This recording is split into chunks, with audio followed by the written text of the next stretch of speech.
Só vou aproveitar, vou orar com vocês, né? A gente dá o tempinho lá pro pessoal do Face. Eu gostaria de estar orando nesta manhã. Pai, em nome de Jesus, eu quero agradecer ao Senhor por esta manhã, por estarmos aqui reunidos, cujo propósito é aprendermos a Tua Palavra, Pai. Pedimos que Teu Espírito se faça presente em nossas vidas e nos conduza nesta manhã, Pai, para que a Tua Palavra seja aprendida, Senhor. Que possamos ser edificados nesta manhã, consolados, orientados pela Tua Palavra, Pai.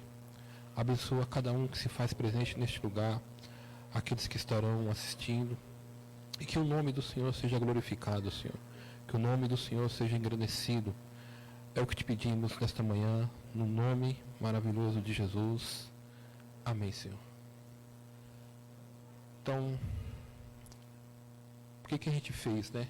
Ficou conversado de nós pegarmos e ou usar as revistas, porque o que ocorreu? A CPAD ela não escreveu revistas para esse trimestre.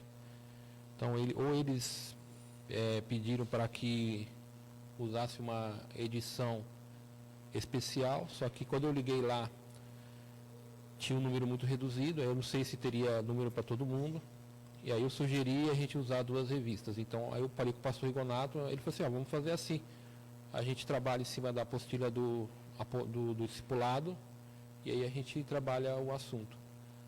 Só que como os irmãos vão ver, a apostila, ela não tem tópicos suficiente para que a gente avance seria, acho que se não me engano, são 13 domingos, né? É 12 ou 13 domingos. Então, se eu fosse pegar só os tópicos da apostila, eu não conseguiria, ou eu teria que pegar a apostila e ficar trabalhando um tema. Eu pego aí e fico falando.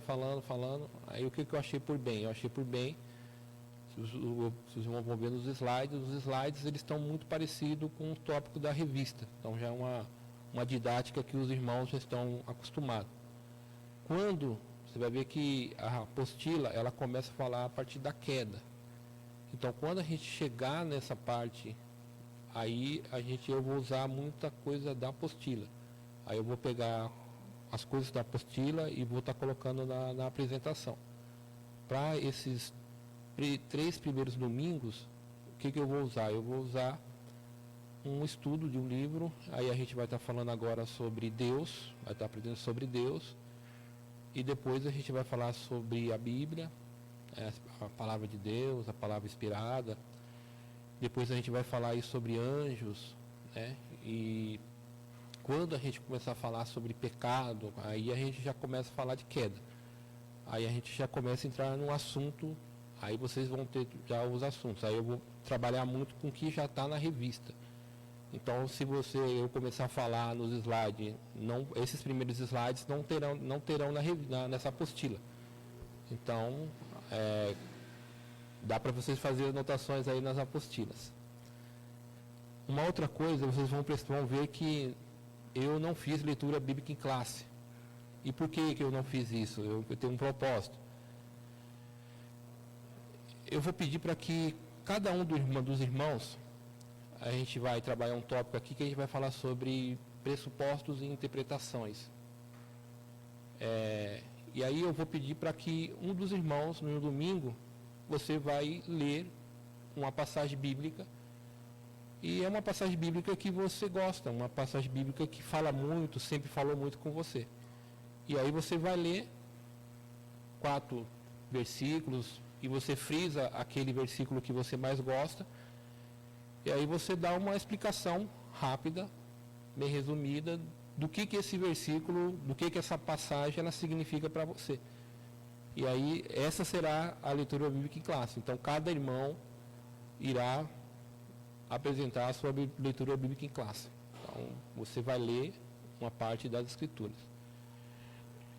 Para começar, eu gosto muito na carta de Paulo aos Coríntios, no capítulo número 5, na segunda carta de Paulo aos Coríntios,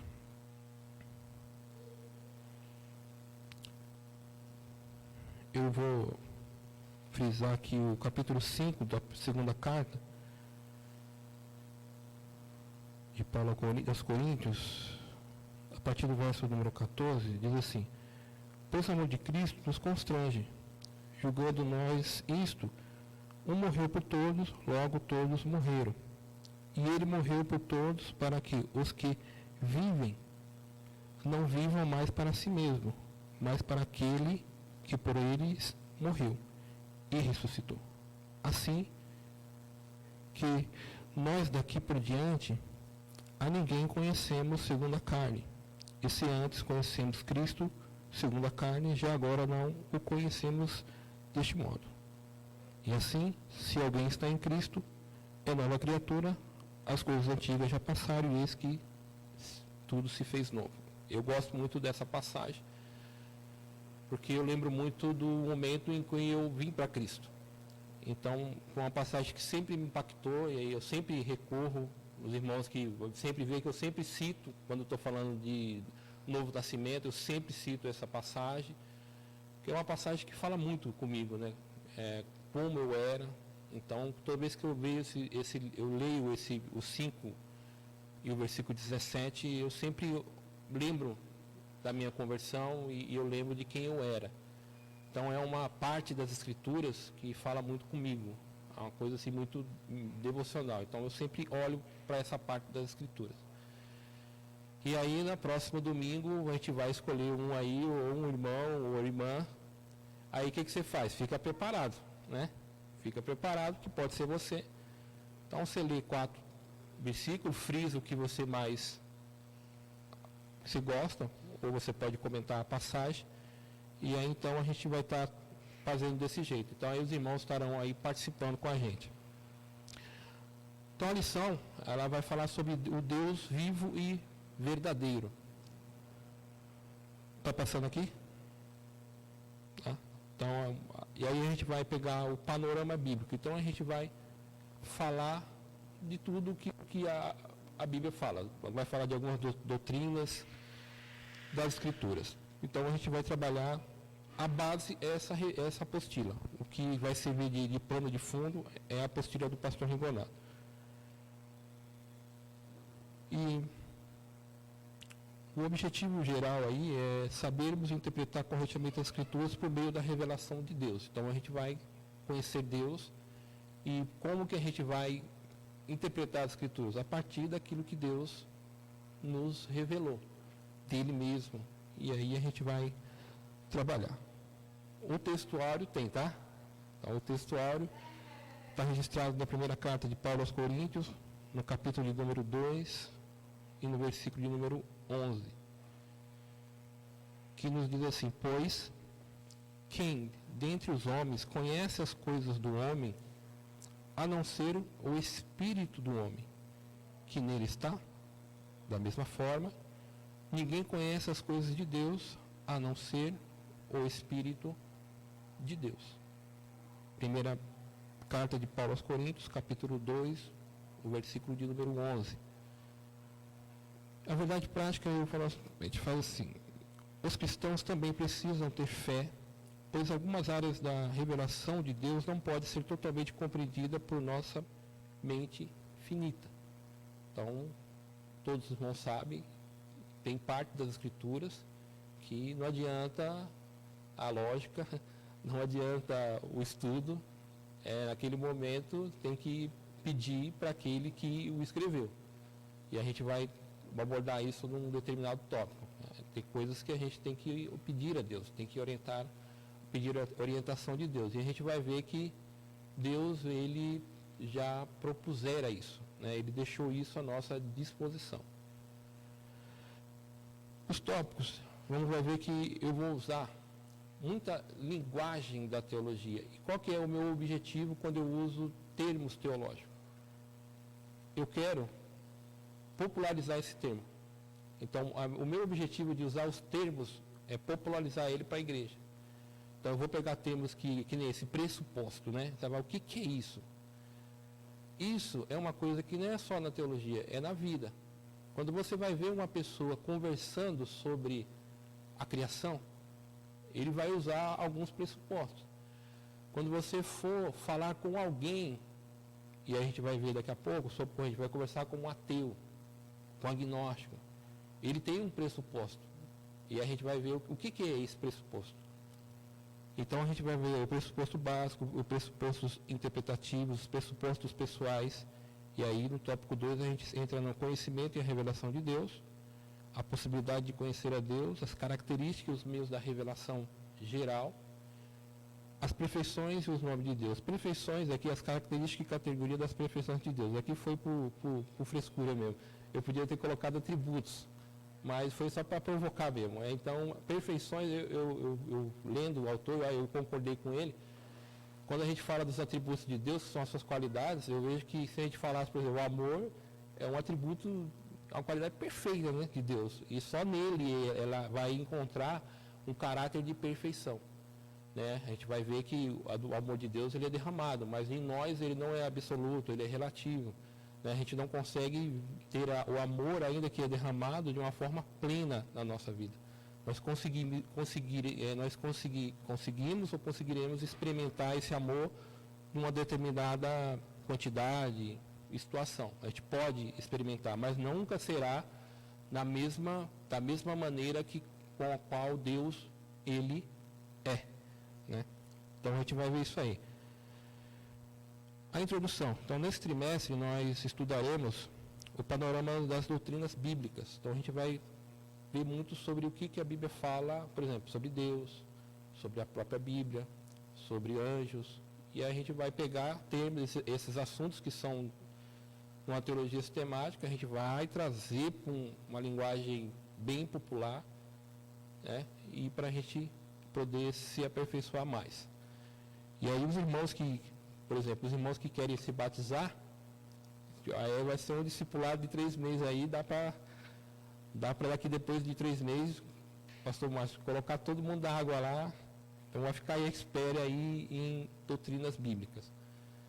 Veremos que elas nos direcionam a termos uma melhor compreensão dos ensinos importantes para permanecermos firmes e constantes na fé. A partir de um estudo sistemático básico das doutrinas principais das Escrituras. Quem fez Fateza já está craque nisso, né? Teve um lá que você estudou a doutrina de Deus, doutrina dos anjos, não foi assim? Então a gente vai pegar aquele tema e vai. Por exemplo, alguns pressupostos. Então, assim, o que é um pressuposto? O que seria um pressuposto? Por exemplo, quando você vem para Deus, quando você vem para Jesus, você já tem algumas ideias pré-estabelecidas sobre Deus. Todo mundo tem uma ideia pré-estabelecida sobre Deus. Então, quando você veio, você começou a ser um cristão, quando você começou a ouvir alguma coisa de Deus, ou aprender alguma coisa de Deus, você relacionou isso com aquilo que você já sabia. Ou você já tem conceitos pré-estabelecidos. Então, pressupostos é isso, são ideias já pré-estabelecidas sobre algo. No caso aqui é sobre Deus. Quando a gente olha, por exemplo, para os pressupostos básicos, aí a gente vai usar alguns termos aí. Eu vou ler aqui, de maneira consciente ou inconsciente, todos agem baseado em alguns pressupostos. Ao afirmar que Deus não existe, o ateu precisa acreditar nesse pressuposto básico. Por acreditar nisso, encara o mundo, a humanidade e o futuro, de modo completamente diferente de um teísta. O agnóstico afirma que não podemos conhecer a Deus, mas precisa crer nisso, pois é a base da sua visão de mundo e de vida. Se é possível conhecer o Deus verdadeiro, então todo esse sistema cai por terra. O teísta acredita que existe um Deus e reúne evidências para confirmar e apoiar essa crença, mas a base de tudo é sua fé. Então, quando você vai conversar com um ateu, ele já tem a opinião dele, ele já tem um conceito dele sobre Deus. Por exemplo, nós assim falamos, como é que pode um cara não acreditar em Deus? Mas ele realmente acredita nisso.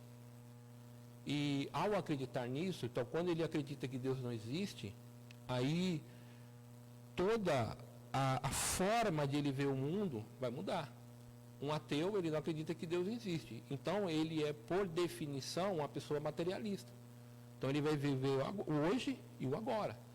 Então ele não está preocupado quando ele morrer, porque quando ele morrer, acabou. Então toda a vida dele, a forma como ele vive a realidade dele, será impactado por essa visão de mundo que ele tem. Deus não existe. Então esse é um pressuposto. Ele acredita nisso. Aí você pode falar, mas como é que pode? Aí ele acredita nisso. Então quando você vai conversar com um ateu, ele realmente acredita naquilo. Tá? Aí você vai conversar com um agnóstico. Agnóstico, ele vai dizer que Deus não pode ser conhecido. Aí o agnóstico, tem um agnóstico que é ateu, e tem um agnóstico que ele é crente. Ele é até crente, aí só que ele vai falar assim, eu até acredito que Deus existe, mas eu não acredito que Deus pode ser conhecido. Não tem como saber nada de Deus. E a vida dele vai ser impactada com essa visão. Então, por exemplo, as escrituras, para esse cara, não vai fazer sentido nenhum. Então, as escrituras é o meio, né, a fonte que nos faz conhecer a Deus. Então, uma pessoa agnóstica, a escritura para ele não é nada. Existem essas pessoas? Sim, existem essas pessoas. Depois do século XVIII, irmão, o mundo virou um negócio assim, e é o mundo que nós vivemos hoje. Então, muitas das doutrinas bíblicas, no ambiente secular, ela é contestada. Né? A existência de Deus, isso é contestado. Mas para nós, aí a gente entra num ambiente teísta. O que é um teísta? É uma pessoa que crê em Deus, crê na sua revelação. Crê que Deus, ele se fez conhecido. Que Deus criou os céus e a terra. E aí, essa forma como nós cremos, impacta a nossa vida. Porque se Deus criou todas as coisas, então eu tenho um ser superior e que eu tenho que prestar conta a esse ser. Então, por isso que a nossa vida, quando nós olhamos para a Escritura, a nossa vida é moldada. Então, tudo que nós vamos fazer, nós pensamos, né, se aquilo que nós faremos está de acordo com Deus. Deus se agrada disso, aí já entrando num ambiente mais religioso, evangélico. Porque você pode ter um cara que também acredita em Deus, mas ele não tem o conhecimento da Escritura. Né? Ele tem até um conceito de certo e errado, a gente vai ver isso mais para frente. E aí tem um outro pressuposto que eu coloquei, por exemplo, nós somos pentecostais. Eu fiz questão de colocar isso. Por quê? Porque como pentecostais nós temos assim, nós somos confessionais. Então, por exemplo, quando você vem para... Não, pastor Pantera, quando você vem para o Sobre Divino, você já sabe que aqui é uma igreja pentecostal. Não é assim? Então, toda a maioria dos textos bíblicos que falam dos dons espirituais, né, da pessoa do Espírito Santo, a forma como um pentecostal olha para esses textos, ela é diferente. Por exemplo, o pentecostal crê no batismo do Espírito Santo. A gente não fala essas coisas, não parece que sai, mas existe isso aí, né? Eu sou batizado com o Espírito Santo. Quem é batizado com o Espírito Santo aqui? Tem gente que não levantou a mão, né? Então, para o pentecostal, isso faz toda a diferença. Então, como a gente lê. Por exemplo, o pentecostal crê que Deus fala à sua igreja através dos dons do Espírito Santo, a fim de corrigir, edificar e consolar, embora os dons sejam subordinados às Escrituras e discerníveis à luz destas, devem ser encorajados. Então você vai ver, por exemplo, pastores, o irmão quando prega, ele sempre vai falar do Espírito Santo, ele vai falar do dom e ele vai encorajar que a igreja, ela se tome posse disso. Então o que eu quero dizer aqui? É uma forma como o pentecostal vê o sobrenatural de Deus, que é um pressuposto que nós, como pentecostais, cremos nisso, que é uma maneira assim, de ver como Deus se relaciona com a sua igreja. Então, eu só queria apresentar isso, porque a gente não fala disso, né? Então, nós temos, sim, uma confissão doutrinária. Nós somos pentecostais, então isso impacta a forma como nós vamos ler as Escrituras, como nós levamos a nossa vida em relação com Deus, né, o nosso relacionamento com Deus. Então, por ser pentecostal, se a gente não fosse pentecostal, talvez as coisas não encaixariam. Né? Se eu lesse isso aqui para um reformado, ele falou, peraí, como assim? Né? Como que Deus usa pelos dons? Então, você vê, eu falei isso aqui, ninguém se manifestou, né? Todo mundo ficou porque todo mundo já tem essa mentalidade. Os irmãos já pensam assim. Então já estão habituados com esse tipo de linguagem. Se fosse um outro ambiente, talvez alguém se manifestaria aí, levantaria a mão e falaria, opa, né, o que é isso? Amém? Deu para a gente entender a questão de pressupostos aí? Então, cada um tem uma maneira de ver em relação a Deus. Então, alguns pressupostos aí interpretativos. Em primeiro, por que eu estou olhando assim? E aí, um objetivo aqui é como que a gente lê as Escrituras, né? Como que nós, quando temos o conhecimento de Deus, como que nós olhamos para o texto. Então, os pressupostos interpretativos. Por exemplo, quando a gente vai interpretar os textos bíblicos, o brasileiro tem uma mania de achar que aquilo que foi escrito é aquilo que ele pensa, e não é bem assim. Mas um exemplo, quando a gente vai ler algum texto, vamos pegar qualquer texto, porque a escritura, ela foi escrita em um contexto nômade pastoril. Antigo Testamento, você vai ver que tem muito a questão nômade, né? E alguns textos pastoril, por exemplo. Para que é isso, pastoril? Pessoas que vieram do interior, ao ler alguns textos bíblicos, aquilo faz um sentido para ele. Quando está falando ali de, por exemplo, o Senhor é meu pastor e nada me faltará. Começa a falar dos passos, quem já teve uma relação, né? Aquilo, ele começa a ler, aí ele fala assim, ele começa a entender melhor aquele texto. Aquele texto lhe é familiar. Algumas parábolas de Jesus usa um ambiente da agricultura, né? Então, tem muitas coisas ali que você lê e fala, poxa, eu entendi isso aqui, né? Porque você é de um contexto que você é familiar. Então, esse pressuposto, esse pré-conhecimento que você tem da vida, de determinadas coisas, pode sim te ajudar a você entender o texto bíblico. Mas só que a gente tem que tomar cuidado, que a gente não pode confiar 100% nisso. Porque só uma informação, quando nós vamos ler um texto bíblico, dependendo do livro, se a gente for ler Juízes, nós estamos falando de um livro que tem aproximadamente 3.000 anos. Então, o abismo histórico e cultura e gramatical é assim absurdo, né? Então a gente tem que se atentar para essas coisas. Então, se a nossa fonte, né? Qual que é a nossa fonte? Eu acho que só frisar aqui de novo, assim, ó. Logo, a crença na veracidade da Bíblia é um pressuposto básico. Então, qual que é, se a nossa fonte é tão importante, qual que é a nossa fonte de interpretação? É a palavra de Deus, é a Escritura, ela é a nossa fonte. E é tão importante, então devemos nos preocupar com a maneira como encaramos e como a utilizamos. Uma teologia correta baseia-se na exegese correta da interpretação. Aí você fala, tá vendo? Já está usando o termo teologia. Por exemplo, eu até brinquei com o Márcio, eu vou fazer a pergunta para ele depois, eu vou pegar a irmã Soraya. Quer ver como você faz teologia? Por exemplo, me fale do amor de Deus. Qualquer coisa. Por que você sabe disso? Onde você leu isso? Deus? Então você pegou algum texto e agora você começou a pensar. Você falou, Deus é infinito, Deus deu a vida por nós. Você leu alguma coisa no texto bíblico e você começou a pensar sobre isso. Ou você ouviu e você gostou desse conceito e você começou a pensar. Por exemplo, eu vou perguntar para o Márcio, o amor de Deus.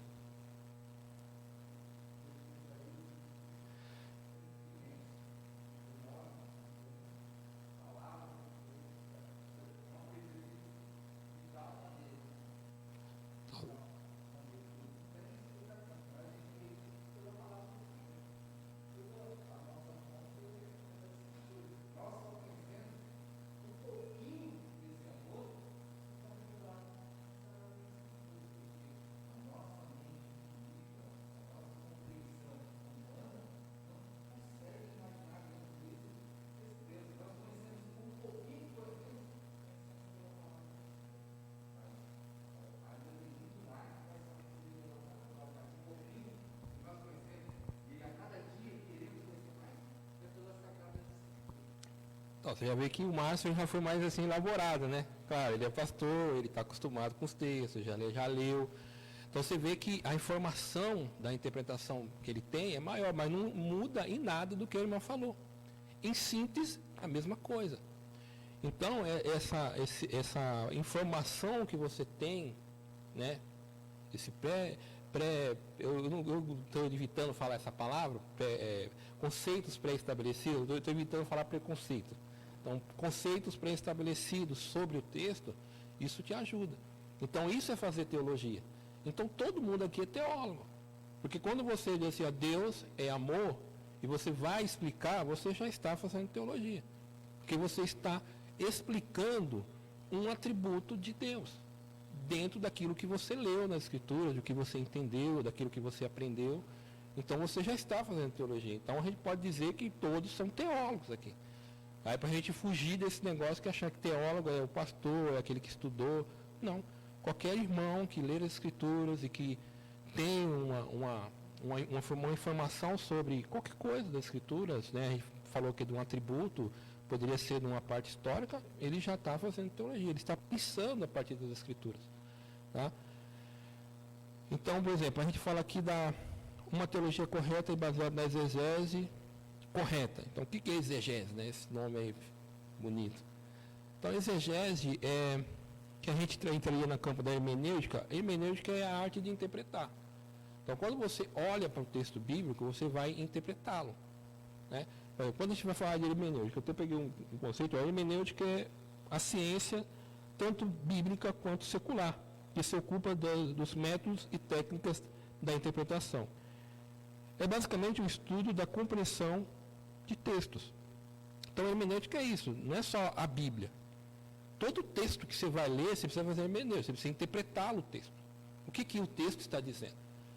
Ele fala que métodos e técnicas. Claro, quando você vai ler as Escrituras, tem um método e tem uma técnica de você entender. Por exemplo, você vai ver muito falar de o método histórico gramatical. Então você vai lá, olha as histórias bíblicas, né? A gramática, a língua, e aí você tem uma outra coisa, que é comparar escrituras com escrituras. Por exemplo, quando o pastor Rigonato ou o pastor da doutrina, ele vai falar sobre um assunto, é muito comum o pastor falar assim, ó, abra a Bíblia no texto tal. Abra a Bíblia no texto tal. Então o que ele está fazendo? Ele está interpretando o texto e ele está fazendo o quê? Comparando escritura com escritura. Tá? Isso é uma maneira de... Então a exegese, ela é extrair o sentido exato do texto. O que o texto quer dizer? Né? Isso é uma coisa, não é uma coisa muito fácil de fazer. Alguns textos a gente pega muito rápido, mas tem alguns textos que são complicados. Aí a gente tem que usar de métodos e técnicas que a teologia bíblica ela nos ensina. Eu acho muito interessante essa parte aqui, que foi assim, falando, dizendo, então os exegetas extrair o sentido do texto. A tarefa da hermenêutica tem 3 níveis. Os irmãos da Escola Bíblica, eu já falei isso. Pegando as questões de pronome, primeira pessoa, terceira pessoa, segunda pessoa. Começamos com a abordagem baseada na terceira pessoa, fazendo em seguida a pergunta a respeito do texto. O que ele significa para mim? Então, quando você faz essa pergunta, você está falando assim, o que ele quer dizer? Né? Você está lendo o texto ali, fala, o que ele quer dizer? Isso é exegese. Aí você está procurando saber o que o texto diz. E aí, em seguida, passamos para uma abordagem na primeira pessoa. A gente faz a indagação. O que ele significa para mim? Aí aqui é o devocional. Aquela parte devocional. O que eu posso aprender com esse texto? Eu li esse texto aqui, mas o que o texto? Por exemplo, eu falei do texto que eu li, o primeiro, lá 2 Coríntios 5, né, 17. E ali eu fiz um devocional. Aquele texto, ele me faz lembrar da minha conversão, de que quando eu vim para Jesus. Então, o que ele significa? Isso é devocional. E, por fim, nós vamos ao texto para abordá-los da segunda pessoa, procurando descobrir como compartilhar com você o que ele significa para mim. Isso aí é homilética, seria a pregação, que é o que o pastor Platera faz, o pastor Márcio faz, o pastor José Wilson faz. Então, ele leu o texto falou com ele. Aí agora eu vou assim, como é que eu vou pregar isso para a igreja? Isso é homilética, isso é a pregação, é a exposição da Escritura. Então a gente deve olhar, atentar para essas coisas quando a gente lê a Escritura. Né? Por exemplo, a necessidade de interpretação simples e normal. Interpretação simples e normal, quando a gente olha para a Bíblia, a intenção de Deus foi que a sua palavra fosse simples e normal. Deus não falou algo difícil, algo que ele não queria que as pessoas conhecessem. Não, ele falou, ele queria que as pessoas soubessem exatamente o que ele queria dizer. Então, por exemplo, quando eu falei do abismo cultural, qualquer livro lá, vamos pegar, sei lá, Juízes. Então, quando os israelitas liam, aquela parte da história contada, eles sabiam exatamente o que queria dizer, porque está dentro do contexto deles. Para nós, para a gente entender o livro de Juízes, a gente tem que primeiro entender o que aquilo quis dizer para os israelitas. Você vai ver que o livro vai falar de apostasia. O livro fala de uma parte, é uma narrativa histórica em onde vai ser apontado apostasia, idolatria, e depende. Então a Bíblia vai ter essas características e você vai ter que olhar. Então quando o israelita, na época, leu aquilo, é simples para ele. Para nós não é tão simples. A gente tem que atentar e é que a gente vê. A forma como interpretamos as Escrituras deve ser simples, normal.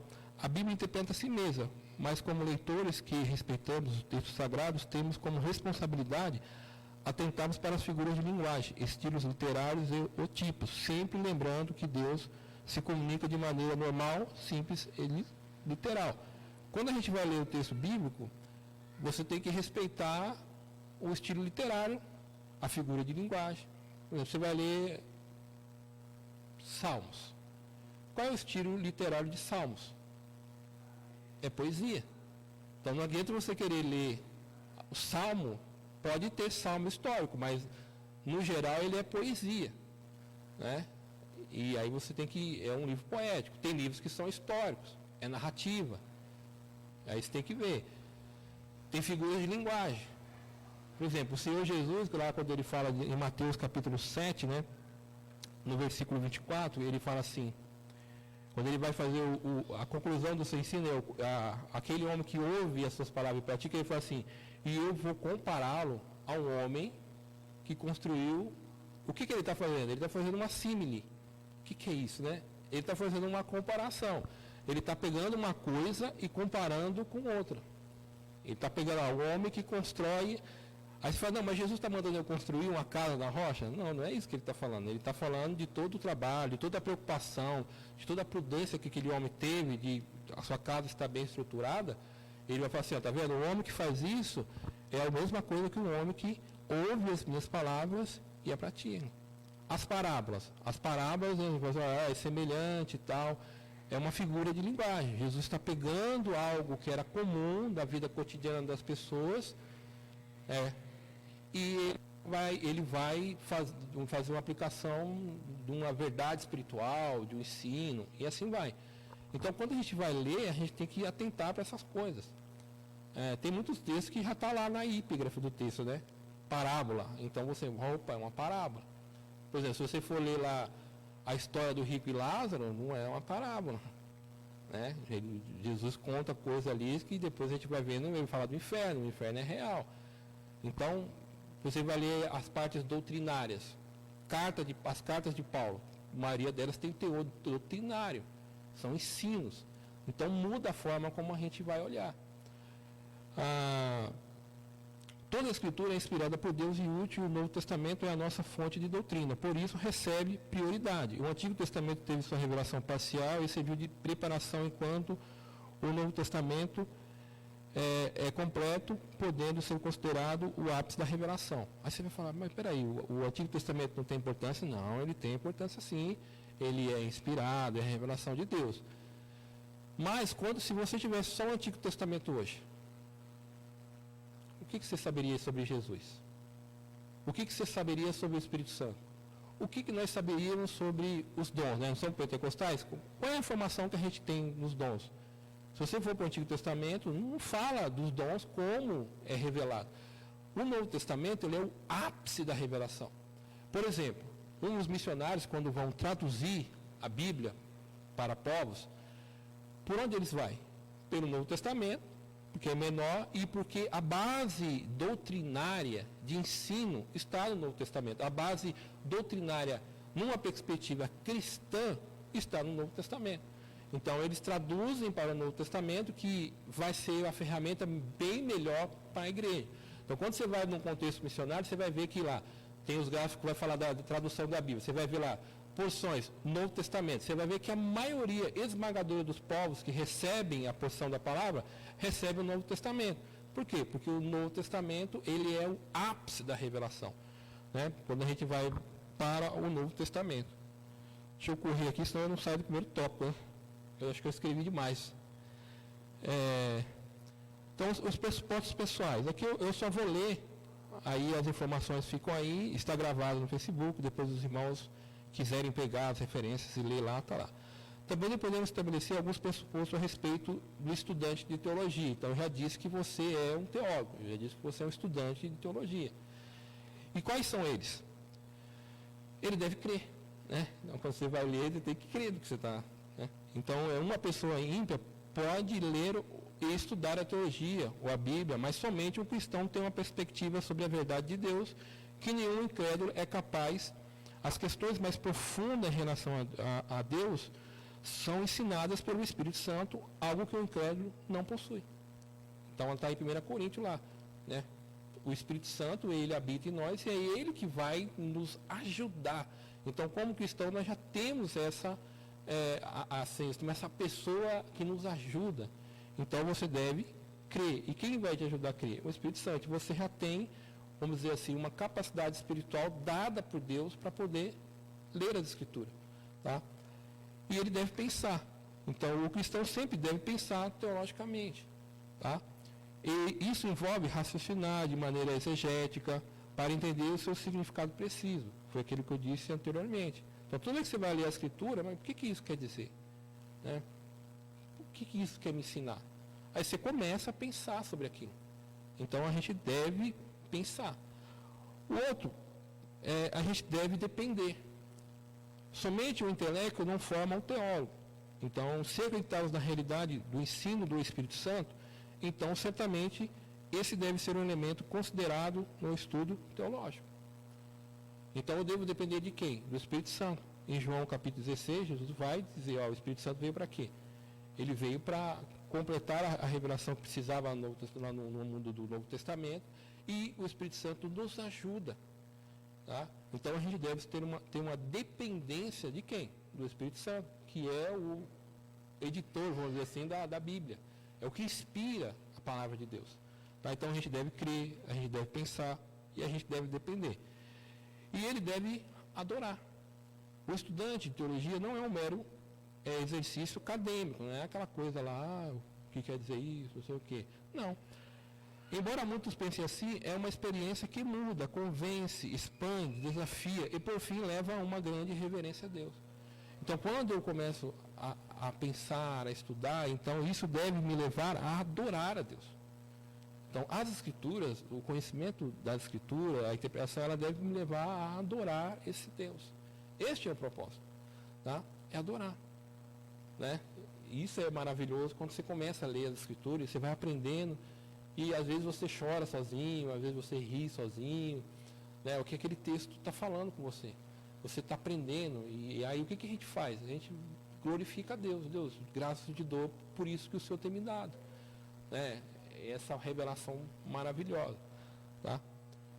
Então, um resumo aí logo, a crença na veracidade da Bíblia é um pressuposto básico. Então, crer na Bíblia é básico para todos aqueles que querem saber quem é Deus, conhecer Deus.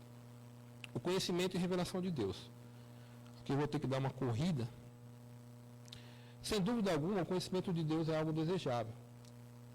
Os anseios religiosos da humanidade testificam isso. Mas seriam eles possíveis? A gente vê que a humanidade, quando a gente vai para o ambiente das religiões, você vai ver que várias religiões querem conhecer Deus. Panteísmo, você tem o hinduísmo, você tem o budismo, você tem, enfim, um monte de religião, espiritismo. O que essas religiões querem? Elas querem conhecer Deus. Da sua forma, mas querem. Então, esse conhecimento, ele é possível? Aí a gente entra num dilema aqui, né? A Escritura atesta dois fatos. Nossa incapacidade de compreender a Deus e a possibilidade de conhecê-lo. É um paradoxo, porque assim, eu não posso compreender, mas também eu posso conhecê-lo.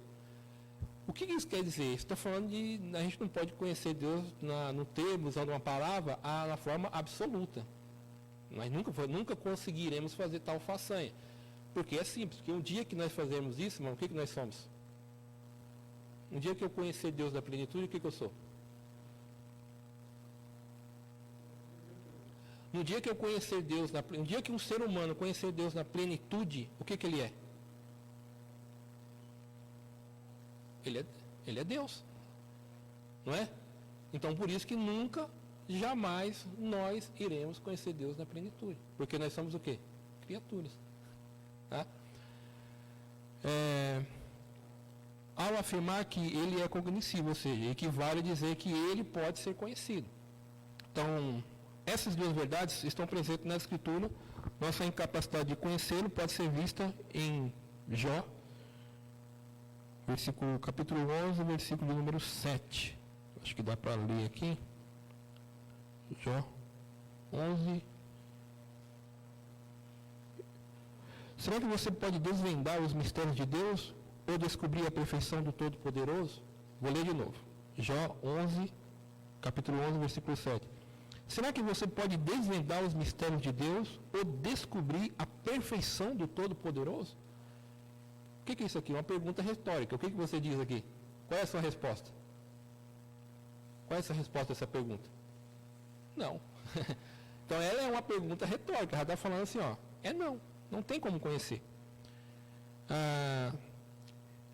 Enquanto a possibilidade de conhecê-lo é vista em versículos, por exemplo, como eu vou ler aqui João, capítulo de número 14, Evangelho de João, capítulo de número 14, versículo de número 7.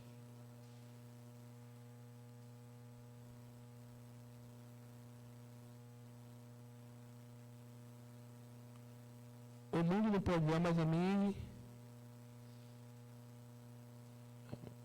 Acho que não é aqui, então. João capítulo 14, versículo número 7. Se vocês me conhecem, conhecerão também o meu Pai.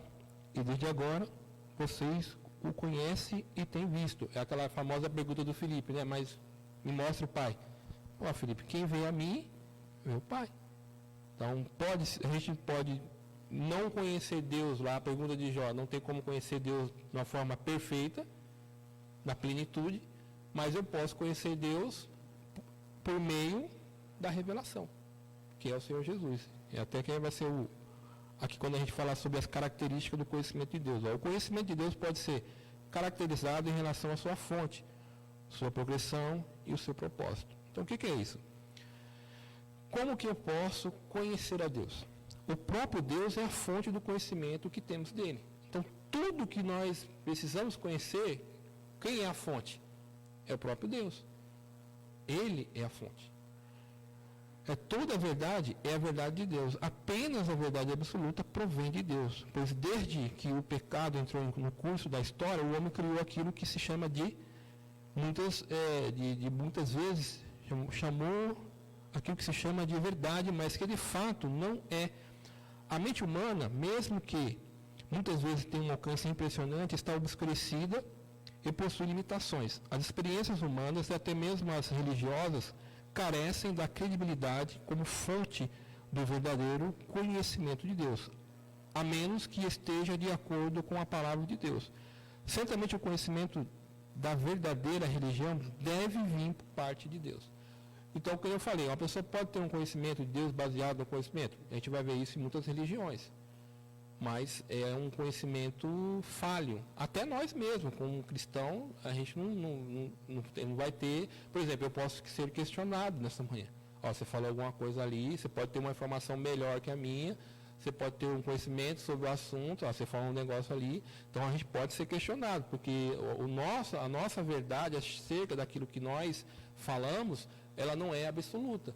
Então, só quando a gente olha para a Escritura e o conhecimento que ela nos oferece é a fonte infalível. Por exemplo, a encarnação é a melhor fonte é a melhor característica do conhecimento de Deus. Quando a gente vê o próprio Evangelho aqui de João, no capítulo de número 1, no versículo de número 18,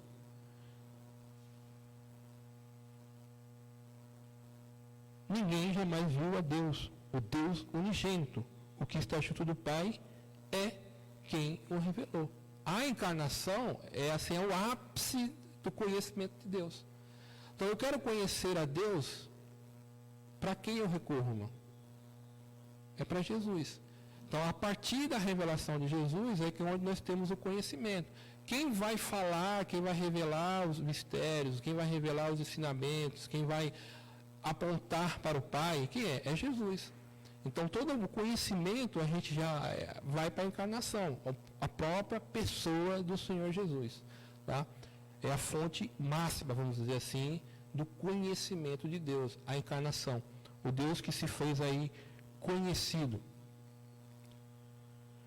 E aí também a questão da progressão, né?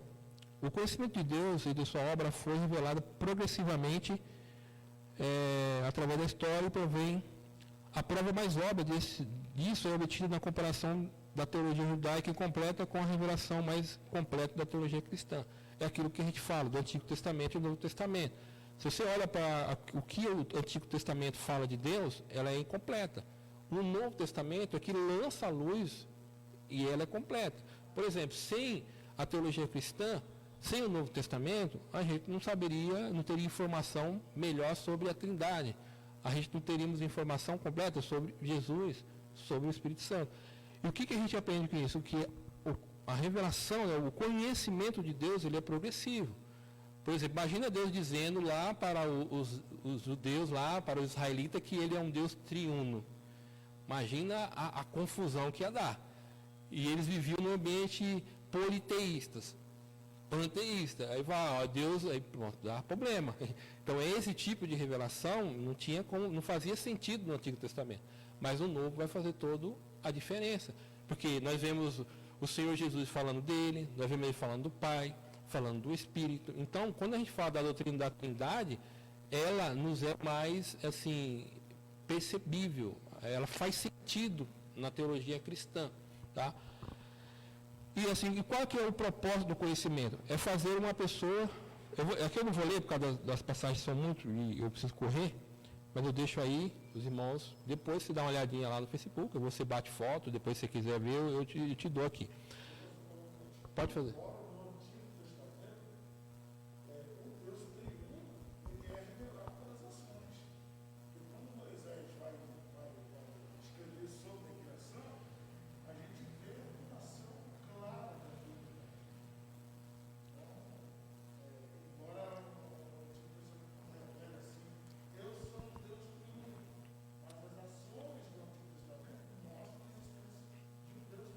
Sim. Só que você só tem essa informação porque você tem o Novo. Se você dizer para um judeu que Deus é trino, ele briga com você.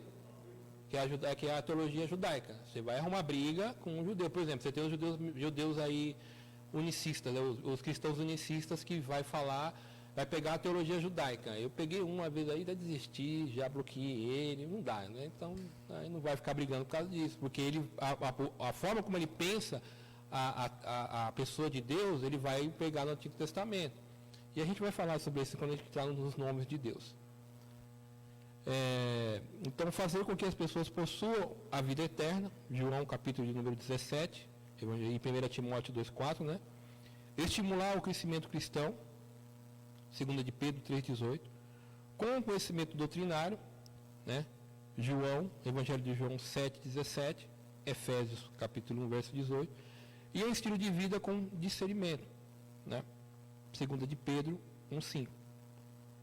E alertar sobre o juízo vindouro, Hebreus capítulo 10, versículos 26 e 27, e gerar a verdadeira adoração, Romanos capítulo de número 11, versículo 33 e 36. Eu aconselho vocês lerem aí que Romanos 11, 33 e 36 é extraordinário, né? Quando Paulo, profundeza, né?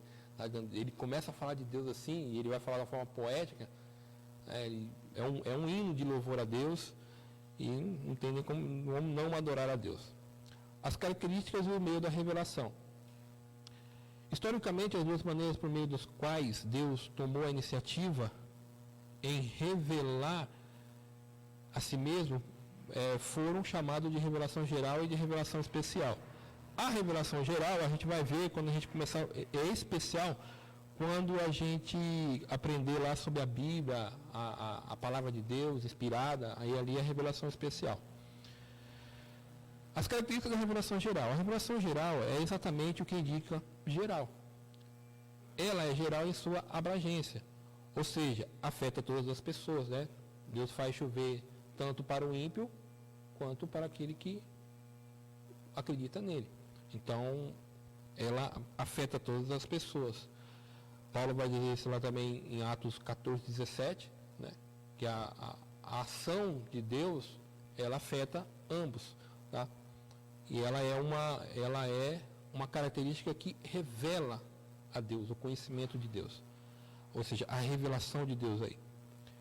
Em geral, no aspecto geográfico, ou seja, encobre todo o planeta. Salmo 19 eu vou ter que ler. No Salmo 19, se eu não ler, eu estarei em pecado. O Salmos 19, ele é muito bonito.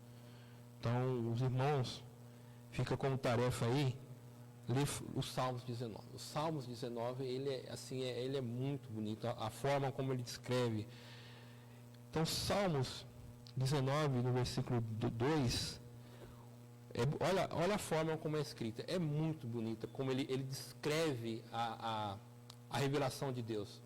Então, eu aconselho você a fazer um devocional hoje no Salmo 19.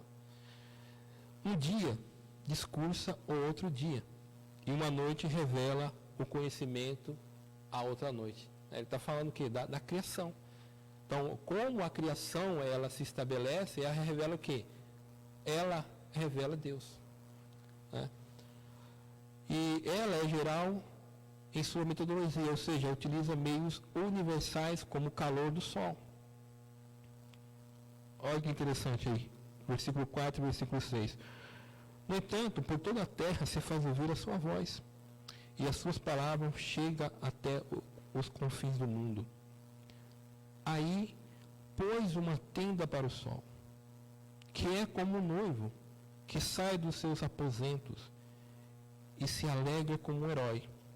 A percorrer o seu caminho, principia numa extremidade dos céus e até a outra vai o seu percurso e nada pode esconder do seu calor. Bonito, né? Ele descrevendo como que é o sol.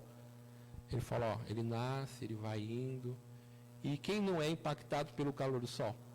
Todos os seres humanos todos sentem o calor, né? E quem fez isso? É Deus. E o salmista está dizendo isso, que isso é o quê? São as características da revelação de Deus.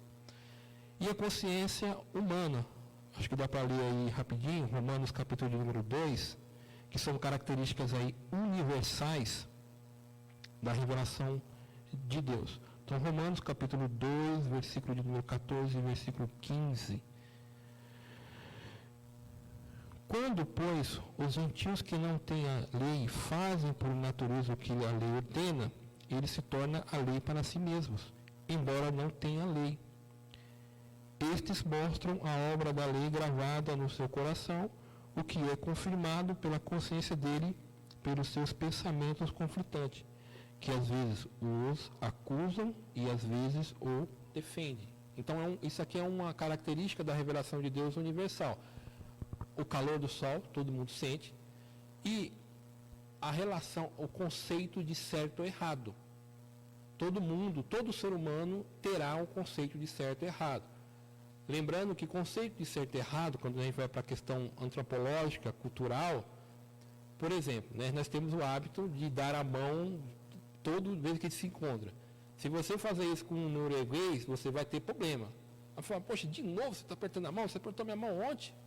Né? Então, seria um conselho uma vez só, entendeu? E depois só numa data comemorativa, uma coisa assim. Então, o brasileiro da Noruega teria um problema, entendeu? Então, pegando um exemplo simples. Então, por exemplo, se você for para uma tribo, né, afastada aí, o cara tem um hábito de comer gente, né, canibal.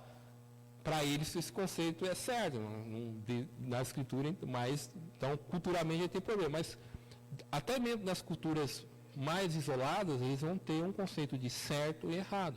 Essa característica da revelação de Deus, ela é universal. Assim, a revelação afetaria todas as pessoas, independente de onde estejam ou a época em que elas tenham vivido. Tá? Então, não tem como escapar disso. Os meios da revelação geral. A revelação geral chegou à humanidade de muitas maneiras. Uma delas, pela criação. De maneira simples, essa linha de evidência, o argumento cosmológico da existência de Deus, afirma que o universo ao nosso redor é um efeito que requer uma causa adequada. Aí tem duas passagens-chave, não vai dar para a gente ler aqui por causa do tempo, mas mostram a criação como canal de revelação, que é o Salmo, que nós lemos aí, né, 19, e talvez Romano, como eu estou com a carta de Paulo aos Romanos aberta aqui, dá para ler uns 3 versículos. Romanos, versículo 18. Então vou ler Romanos capítulo número 1, 3 versículos aí. A ira de Deus se revela dos céus contra toda a impiedade e injustiça dos seres humanos que, por meio da sua injustiça, suprimem a verdade, pois o que se pode conhecer a respeito de Deus é manifestado entre eles, porque Deus lhe manifestou. Então, essa linguagem que Paulo usa é bem didática, né?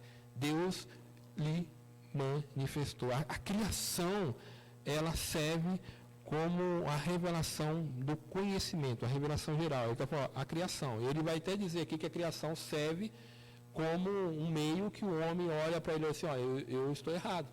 Né? Então, ela serve para mostrar o conceito de certo e errado. A gente continua lendo, mas não vai dar. Eu não queria mesmo entrar nesse assunto, mas esse é o argumento cosmológico. Argumento cosmológico o que é cosmologia?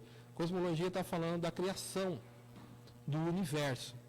Quando a gente fala que assim, pela ordem do universo, né, o propósito, a ordem e a composição do universo que vemos no mundo necessita de um planejador. Então, quando a gente olha para o universo, a forma como ele é organizado, o que isso faz a gente pensar? Alguém fez isso. Alguém fez isso.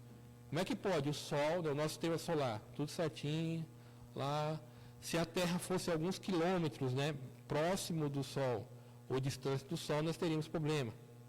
Né? Se o Júpiter não tivesse onde ele está, nós teríamos problema. Os meteoros que batem, ele é uma proteção, é um escudo, né? Teria problema. A Lua teria problema. Então, essa ordem do universo, ela mostra que existe alguém que planejou isso. É aquela ideia do relojoeiro, né? Existe o relógio, mas então, alguém planejou isso aqui. Alguém...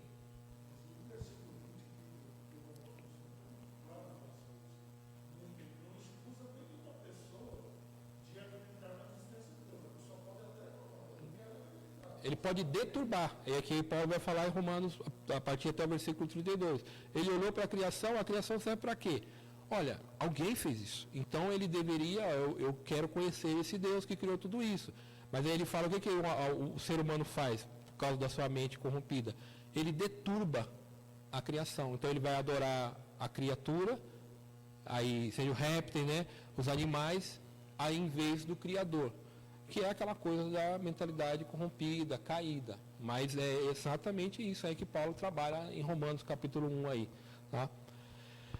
E pela criação do próprio homem.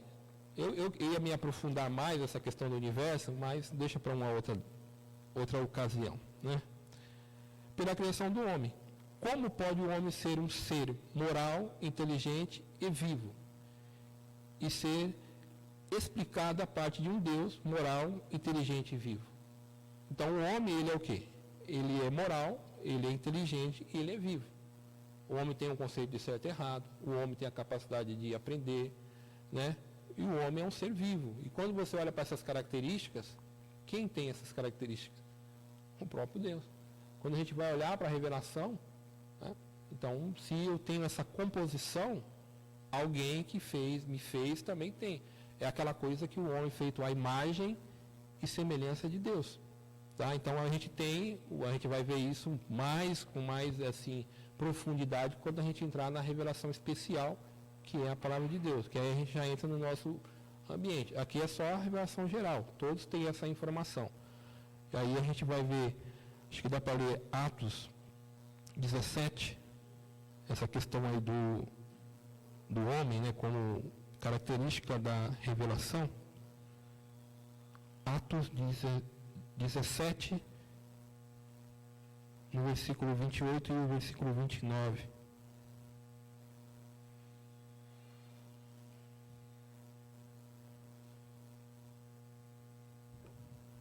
Pois nele vivemos e nos movemos e existimos, como alguns dos poetas de vocês disseram, porque dele também somos geração.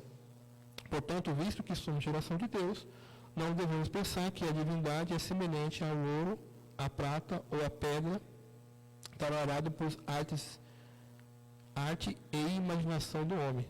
Paulo está falando lá em Atenas, né, o centro do conhecimento, da razão, e o que ele está falando? Ele está pegando o argumento da revelação geral e está falando, ó, nós somos geração, ou seja, só somos porque Deus nos fez assim. Ele está pegando o argumento da revelação geral para mostrar para os atenienses que o Deus a qual eles estão ali não conhecia era o Deus que criou todas as coisas. Tá? Isso é muito legal quando a gente vai evangelizar. Né? A gente pode pegar o argumento da criação e proclamar o evangelho. Tá? Principalmente para aquelas pessoas que têm o agnóstico, o ateu. Tá? É legal a gente usar o argumento da revelação geral. Né? A partir da criação, demonstrar. Claro que ele crê ou não depende da ação do Espírito Santo, mas o argumento você já tem, nós já temos. Tá? Então, alguns, resumo do tópico, alguns são afetados positivamente pela graça comum, mostrando a evidência de moralidade e muitas vezes buscando mais dessa verdade. A gente vai falar das perfeições e os nomes de Deus. As perfeições, as características e as categorias das perfeições de Deus, ou seja, são os seus atributos. Perfeições, entenda como atributo. Atributo, eu sei que é uma linguagem que os irmãos estão mais acostumados, mas eu, por provocação, por birra, eu coloquei perfeição, né?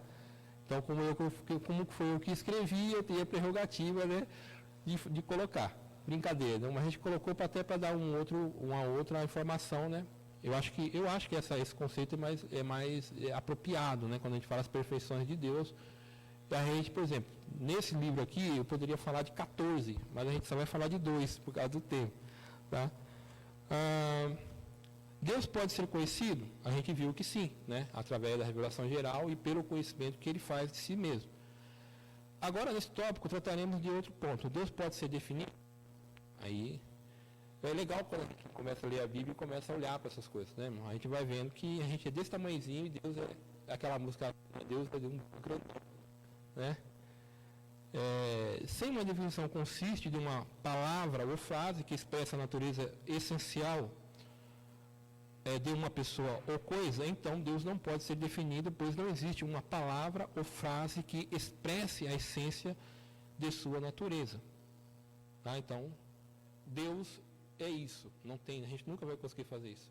Uma palavra, Deus, não tem como definir Deus. Porque todas as palavras foram reveladas por Deus, então a gente não tem a magnitude das coisas para fazer a definição do que é Deus. Não tem. Quando a gente fala isso, estou falando de termos absolutos. Tá? Mas, né, se encaramos a definição como uma descrição, então é possível de Deus. Como? Pelos seus atributos, pelas suas perfeições, são descrições do caráter de Deus. As várias perfeições de Deus não são partes que compõem Deus. Tá? Cada uma delas descreve o que ele é. O amor, por exemplo, não é simplesmente parte da natureza de Deus. Em seu ser total, ele é amor. Tá? Então, Deus é o quê? Amor. Então, Deus não tem o amor, não é o amor de Deus, não. Ele é amor. Então, aí a gente vê uma descrição de Deus. Tá? Embora o Senhor possa mostrar uma qualidade ou outra em determinado momento, Não há qualidade que seja independente ou se destaque mais do que a outra. Mesmo quando Deus demonstra a sua ira, ele continua sendo amor. Então, só porque Deus é amor, ele não é incompatível ele se irar, ele aplicar a sua justiça. Então, o amor descreve, né, uma parte, vamos dizer assim, no caráter de Deus, só que aí tem a justiça, né, que é outra parte do caráter de Deus, que também é absoluto. Amor é absoluto, justiça é absoluto. Aí como que isso funciona? Não sei, irmão. Eu não sou Deus e eu não preciso explicar isso, né? Como que isso funciona em Deus? Não é a minha... eu não tenho pretensão nenhuma e nem a própria Bíblia não dá, mas a gente sabe que tudo isso funciona de uma forma perfeita, harmônica, entendeu? Então não é porque Deus é amor, mas Deus é amor, então não, ele também aplica a justiça também, tá? Oi?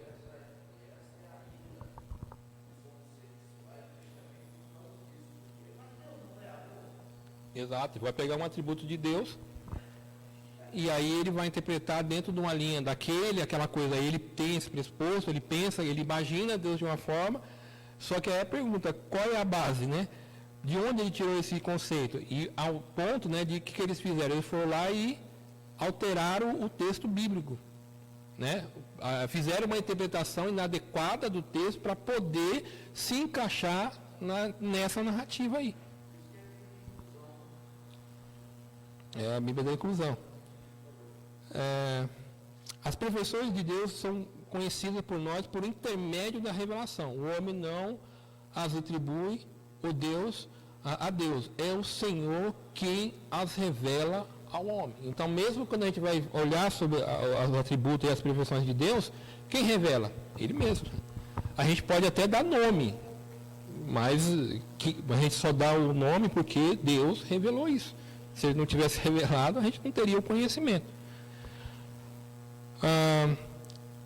As características da categorias das perfeições de Deus. A maioria dos teólogos apresenta algumas classificações para os atributos de Deus. Atributos naturais.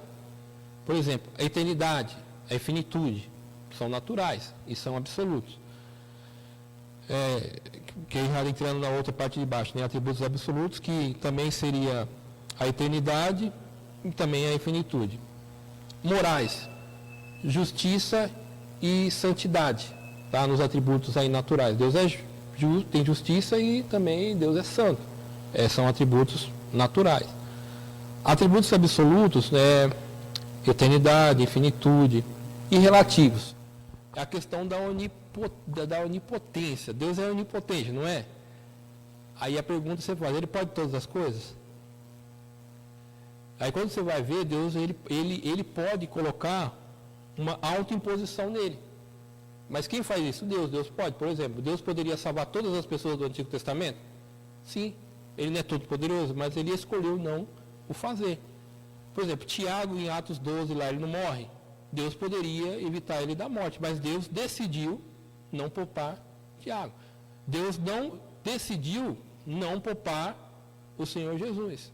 Então ele autoimpôs nele, né, um limite. Mas quem faz? Ele. Então você vê que na onipotência Deus pode todas as coisas. Mas quando você vai num texto, ele escolheu a não fazer isso.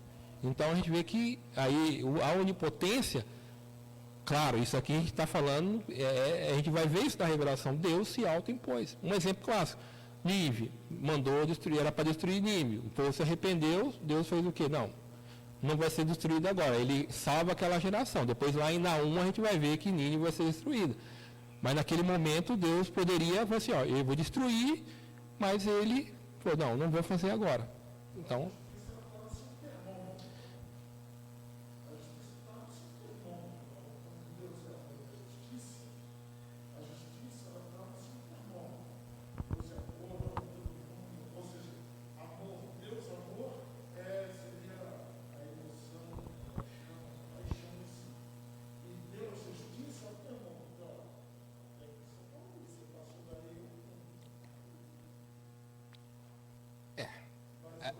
Aí você estaria condicionando o amor de Deus. Eles são harmônicos, eles são absolutos e harmônicos. Deus nunca vai deixar de amar uma pessoa porque ele vai praticar a justiça. Mesmo quando ele pratica a justiça, ele é amor. Entendeu? Ele não deixa Agora, e assim, se uma pessoa é um pecador, isso não impede de ele manifestar o amor dele. E eu vou falar sobre o amor de Deus aqui rapidamente, a gente vai, talvez, acho que esclareça mais, como está escrito, talvez eu consiga me explicar melhor. Então, os atributos incomunicáveis e comunicáveis. Os primeiros são aqueles exclusivos de Deus, eternidade, infinitude, né, são aí comunicáveis. Enquanto os demais são os que podem ser encontrados em níveis relativos ou limitados nas pessoas. A sabedoria, o amor, tá? Quando vai para nós, eles são aí relativos e limitados. O amor, falando aí de uma perfeição de Deus ou outro atributo. O amor busca o bem daqueles a quem se ama. O que é o bem? Para Deus é a perfeição da santidade. É tudo que esse conceito implica. Aí você vai ver lá em 1 João, na primeira epístola de João, no capítulo 1, no versículo 7, você vai pegar o conceito de santidade. É um conceito de pureza. Ali vai estabelecer um padrão. Né? Que a santidade não é só separação. É o conceito de pureza, mas também ela fala de um padrão estabelecido para que nós possamos ter um relacionamento com Deus. Amar para Deus é buscar o maior bem de todos e a glória das suas perfeições. A glória das suas perfeições. Isso implica que em Deus há ausência de egoísmo, o que diferencia dos seres humanos. Ele ama porque ele quer amar. Quando Deus fala que quer fazer o bem para mim e para você, ele realmente quer isso. Ele realmente quer isso. E ele quer o bem perfeito. E Deus não faz isso porque para satisfazer o ego dele. Né? Ele não tem esse tipo de sentimento. Né? Por egoísmo, não. Essas coisas são isentas. A Bíblia declara diretamente que Deus é amor. 1 João 4,8. O amor de Deus foi derramado no coração dos cristãos. Romanos 5, versículo 5. E quando Deus corrige, demonstra o seu amor para seus filhos. Hebreus capítulo 12, versículo 6. Até quando ele corrige, Deus está amando ele, né? Porque ele faz isso porque ele quer o quê? O bem. Ele não quer que a pessoa se perda. Tá? A eternidade, isso aqui, bom, eu vou correr aqui, que isso aqui é bonito. Tem alguns conceitos aqui, que lendo, assim, os atributos da eternidade implicam que Deus não teve o começo nem fim. Deixa eu só abrir em Apocalipse 6 aqui, senão eu não consigo.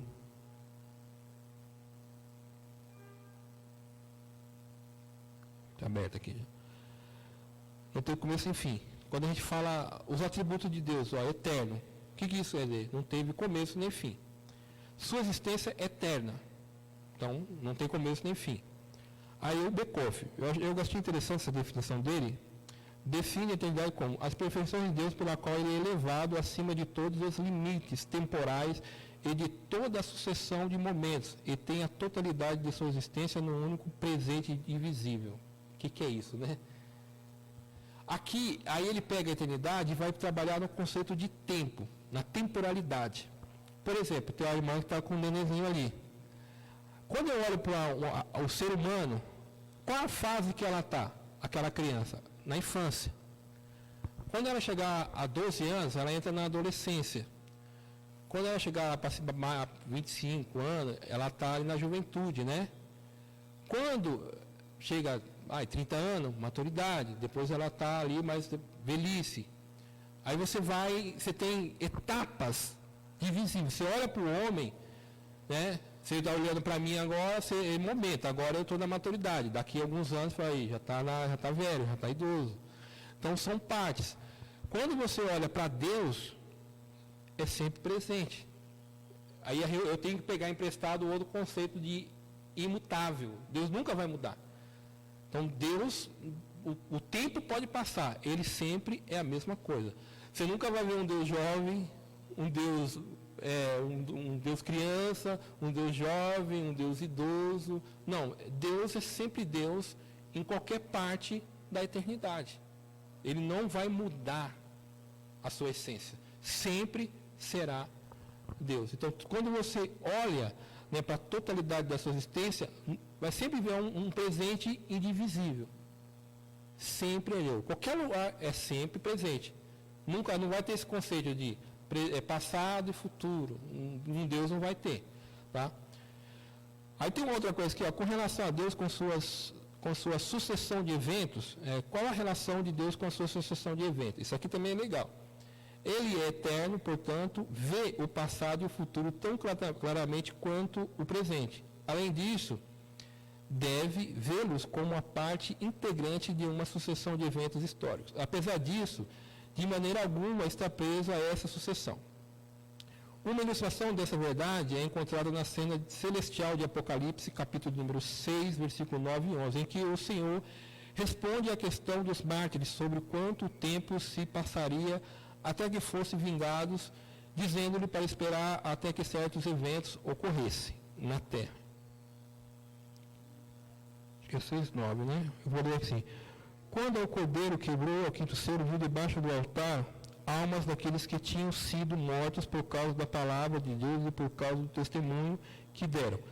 Clamaram com voz forte, dizendo: até quando, soberano, Senhor e santo e verdadeiro, não julga nem vinga o nosso sangue dos que habitam sobre a terra? Então, cada um deles foi dado um veste branca, e lhe foi pedido que repousasse ainda por um pouco de tempo, até que também se completasse o número dos seus conservos e os seus irmãos que iam ser mortos como eles tinham sido. Então, essa questão aqui, a sucessão de evento. Imagina uma linha do tempo. Imagina uma linha do tempo.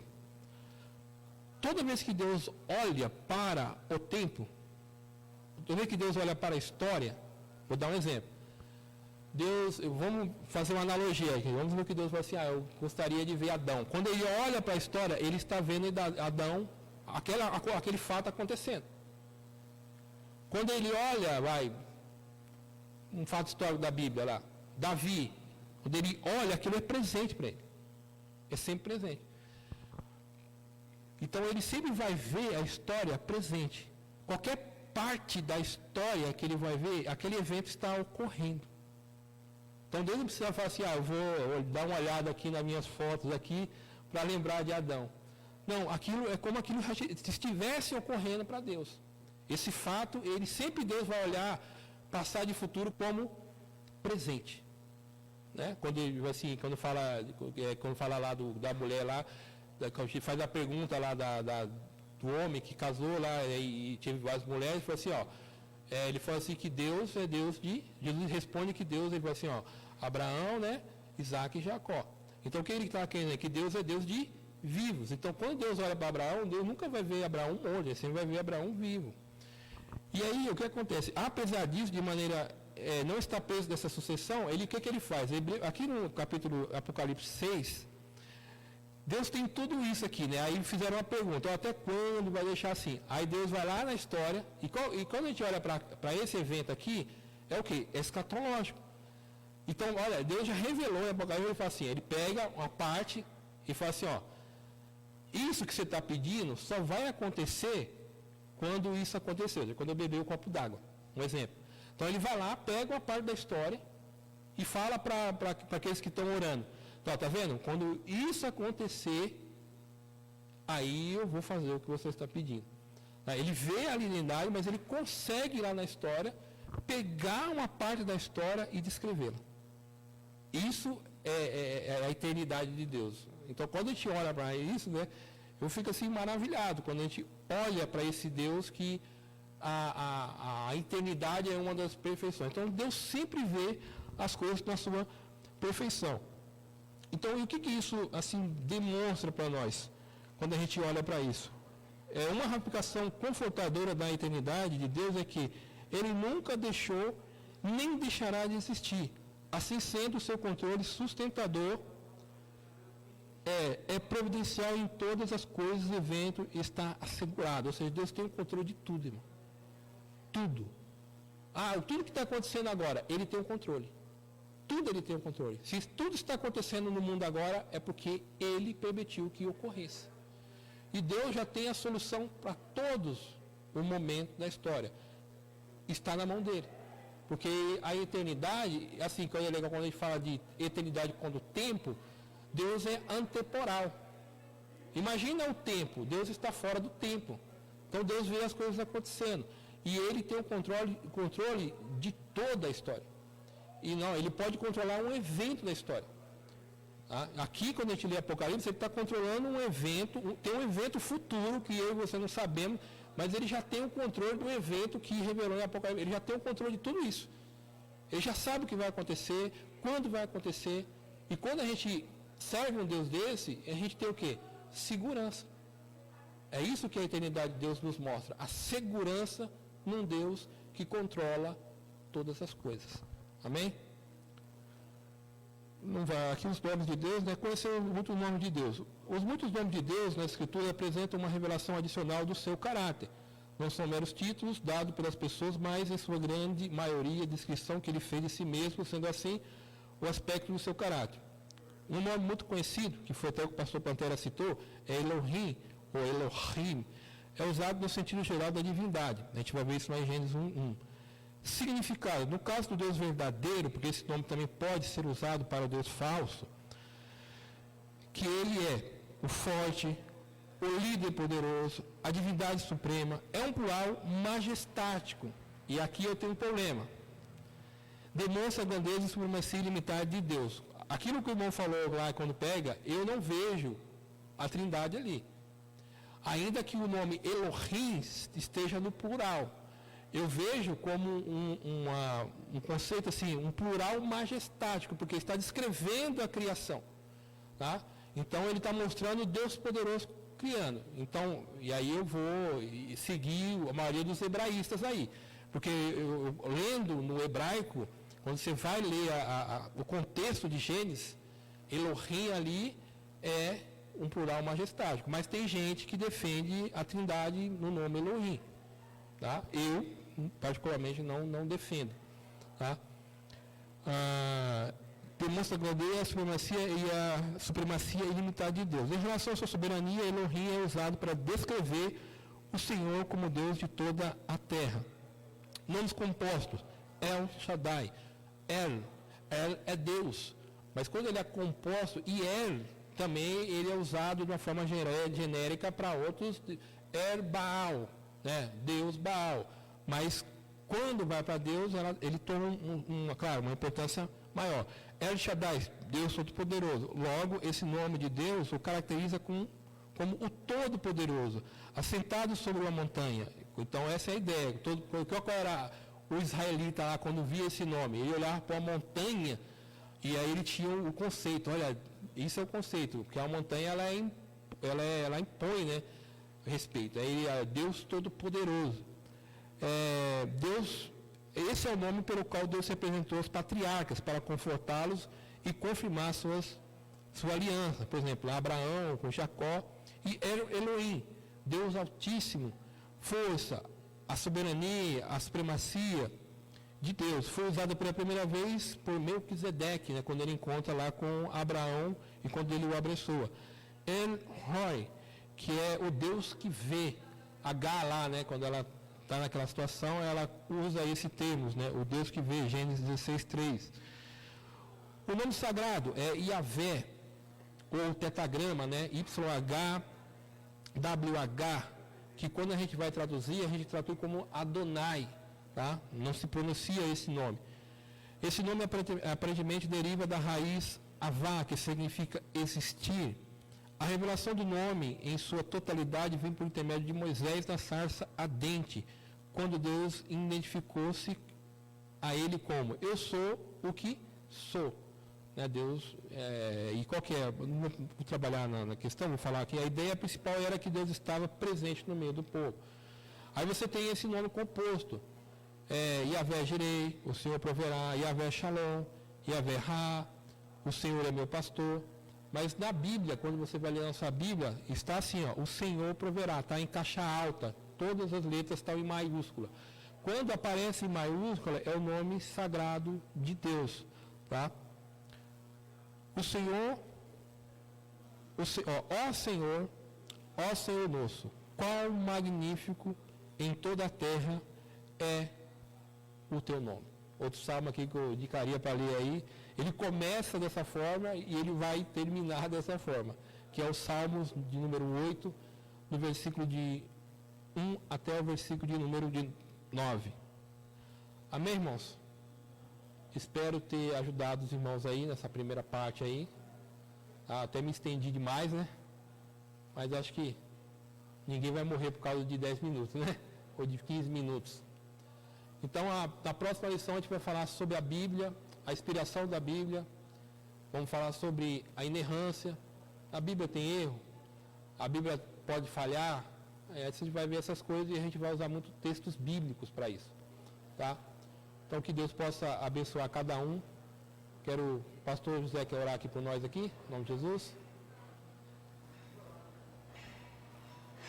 E ora por nós aí, porque a gente agora tem que estar com a responsabilidade de estar escrevendo esses negócios, né, irmão? É bom, ajuda demais, mas consome tempo. E que Deus possa dar graça para nós aí, né? Em nome de Jesus.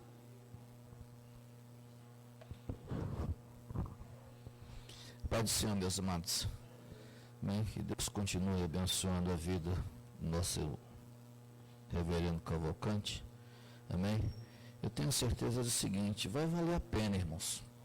Talvez alguns de vocês possam até pensar, puxa vida, ficar aqui domingo de manhã, 2 horas, 1h30, ouvindo, vendo isso. Só que eu quero dizer para você, um dia isso vai ser muito útil na sua vida. Principalmente quando você tiver que sentar com alguém, um amigo, um vizinho, um colega, e aí lançarem pergunta para você. E aí sabe o que acontece? A palavra de Deus pode se cumprir na sua vida. Porque Jesus disse que a gente não deveria ficar preocupado, né? Quando fosse colocado diante de alguém, para que lhe desse resposta mediante as perguntas, porque a gente abriria a nossa boca e ele a encheria. Mas para que a gente possa ter algo para falar, a gente precisa ler e ouvir. Não é isso? Então, aproveite a oportunidade. Vamos agradecer a Deus. Quero dizer aos irmãos que às 18h30 estaremos aqui cultuando a Deus em nome de Jesus, tá? Amém? Senhor, em nome de Jesus, nós te adoramos, bendizemos, exaltamos o teu nome, pelo privilégio de nesta manhã estarmos reunidos na tua casa, na tua presença, mediante a tua palavra. Nós adoramos o Senhor, pedindo ao teu Espírito Santo que nos dê graça, que possa ungir as nossas mentes, para que nós possamos aplicar tudo isso que nós temos visto e ouvido na nossa vida e possamos no momento certo compartilhar com aquele que precisa, Deus. Em nome de Jesus Cristo, fica conosco, nos dá um dia abençoado, livra-nos, guarda, nos proteja-nos de todo mal. Nós te pedimos essas bênçãos e agradecemos em nome de Jesus. Amém? Deus abençoe em Cristo Jesus.